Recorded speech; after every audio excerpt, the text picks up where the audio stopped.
Morning students.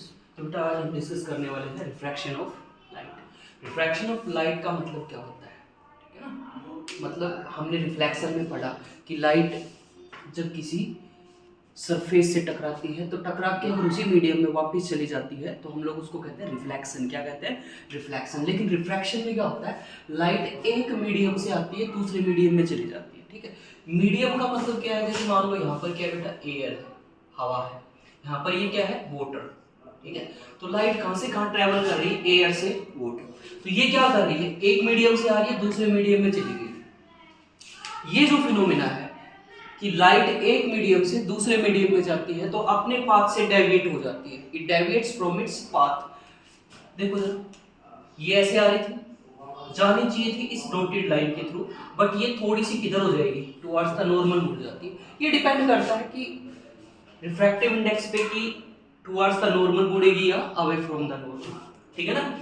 तो light एक medium से दूसरे मीडियम में जाती है तो अपने पाथ से डेविएट हो जाती है। ये जो फिनोमेना है, इस फिनोमेना को हम कहते हैं रिफ्रैक्शन ऑफ लाइट, ठीक है। तो ये रिफ्रैक्शन ऑफ लाइट है। अब रिफ्रैक्शन जब होता है तो क्या क्या होता है, किस किस क्वांटिटी में चेंज आता है। तो देखो चेंज किस किस में आता है, तो डायरेक्शन चेंज होती है। क्या चीज चेंज होती है? डायरेक्शन। देखो जरा, यहां से ये लाइट आ रही थी ऐसे और किधर मुड़ गई, नॉर्मल की तरफ। तो एक्चुअल में क्या हुआ, डायरेक्शन चेंज हो गई। तो एक चीज जो चेंज आता है वो डायरेक्शन में चेंज आता है। किस में चेंज आता है? डायरेक्शन में। दूसरा उसकी स्पीड में चेंज आता है।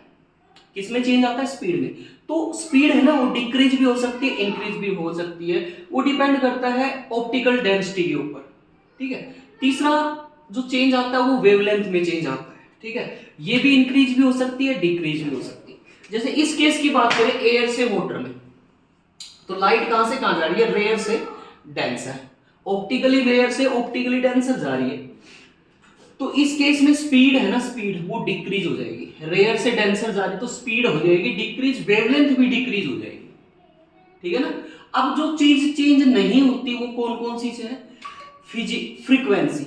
सबसे पहले क्या है, फ्रीक्वेंसी। फ्रीक्वेंसी चेंज नहीं होती है, फ्रीक्वेंसी चेंज नहीं होती है। दूसरा कलर चेंज नहीं होता है, उसका कलर भी चेंज नहीं होता है, ठीक है ना। जैसे मान लो यहां से येलो कलर की लाइट है तो यहाँ पे जो दूसरे मीडियम में आएगी वो भी येलो कलर की रहेगी, तो कलर भी चेंज नहीं होता है, फ्रीक्वेंसी भी चेंज नहीं होती। तीसरा फेज, फेज भी चेंज नहीं होता है। फेज का मतलब क्या है, देखो जरा, देखो बेटा, ये लाइट जो है आपके पास इस प्रकार से, मान लो वेव फॉर्म में बात करें, ऐसे चलती हुई आ रही थी, ठीक है। तो देखो ये यहां जाएगी ना तो ऐसे ही जाएगी, ऐसे, ऐसा नहीं होगा कि ये नीचे से होती हुई ऐसे निकल जाएगी, नो, ये ऐसे आई तो ऐसे निकलेगी, तो इसको बोलते हैं फेज, ठीक है ना।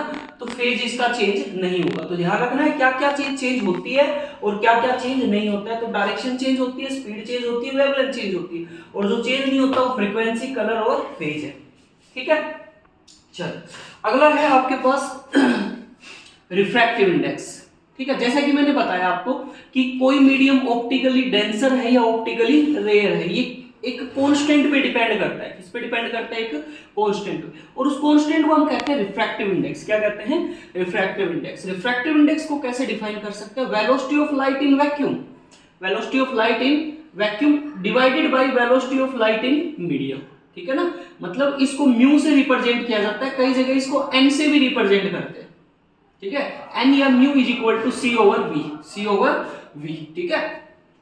तो जितना ज्यादा v का वैल्यू होगा उतना ही कम क्या होगा, रिफ्रैक्टिव इंडेक्स होगा। मतलब ये क्या करते हैं हम लोग एक्चुअल में कि कंपेयर कर रहे हैं velocity of light in medium को velocity of light in vacuum के साथ कंपेयर कर रहे हैं। मान लो लाइट कहां से कहां आ रही है, एयर से वाटर आ रही है, तो वाटर में आते ही वेलोसिटी ऑफ लाइट क्या हो जाएगी, डिक्रीज हो जाएगी। ये डिक्रीज होगी तो ये इसका वैल्यू क्या होगा, ज्यादा होगा। मतलब ये जितनी डिक्रीज होगी ये उतनी ही क्या होगी, इंक्रीज होगी, ठीक है ना। जैसे अगर मैं बात करूं एयर का रिफ्रैक्टिव इंडेक्स, एयर का 1 लिखा है मैंने, इसका मतलब है कि velocity of light in medium, और मीडियम मतलब यहाँ पे एयर, एयर में वेलोसिटी ऑफ लाइट और वैक्यूम में वेलोसिटी ऑफ लाइट अप्रोक्सीमेटली दोनों बराबर होती है। तो म्यू ए का वैल्यू कितना हो गया, 1।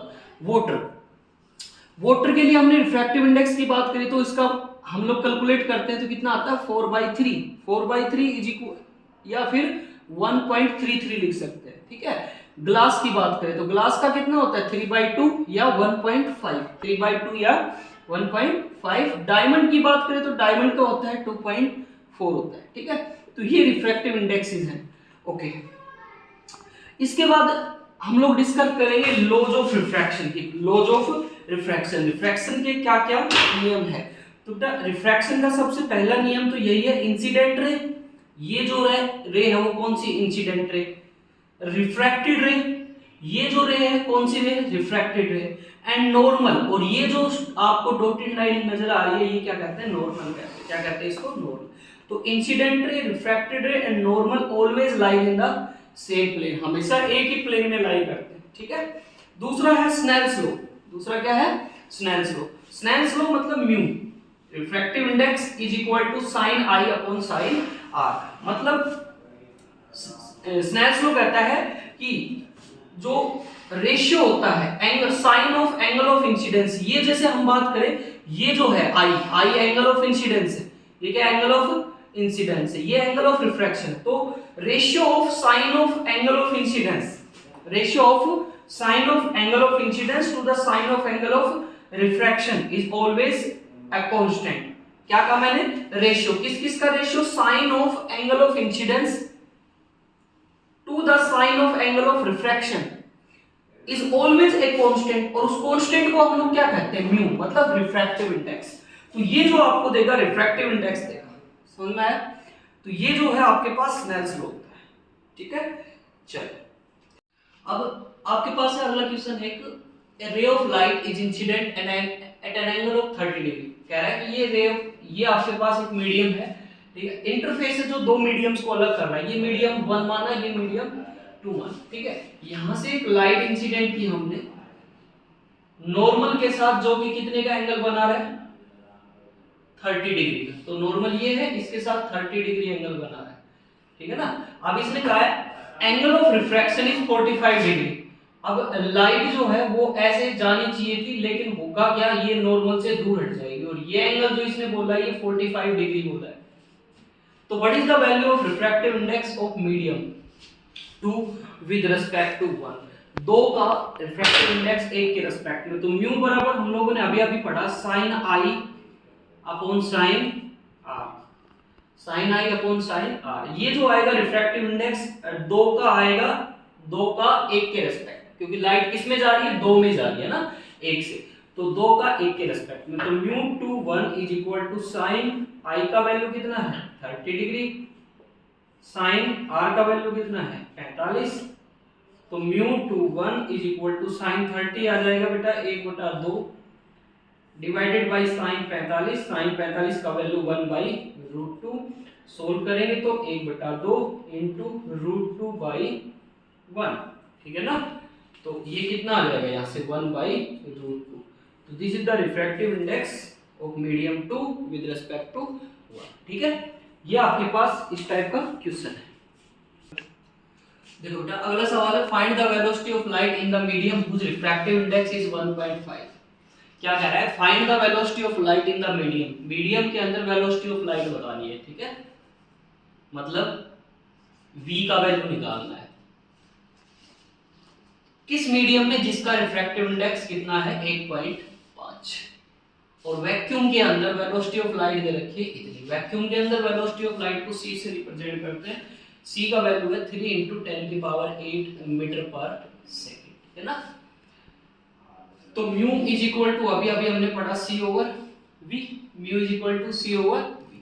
तो बेटा c का वैल्यू है 3 × 10⁸, v हमें कैलकुलेट करना है, म्यू दे रखा है कितना है, निकाल लेते हैं। v is equal to 3 × 10⁸ divided by mu, mu का वैल्यू पुट करते हैं 3 × 10⁸। म्यू का वैल्यू हमने अभी दिया है क्वेश्चन के अंदर 1.5, ये कैंसिल आउट हो जाएगा 2। तो velocity of light in medium आ जाएगी 2 × 10⁸ मीटर पर सेकंड, ठीक है ना। इतनी स्पीड से ये ट्रैवल करेगा, ठीक है। चलो थैंक यू।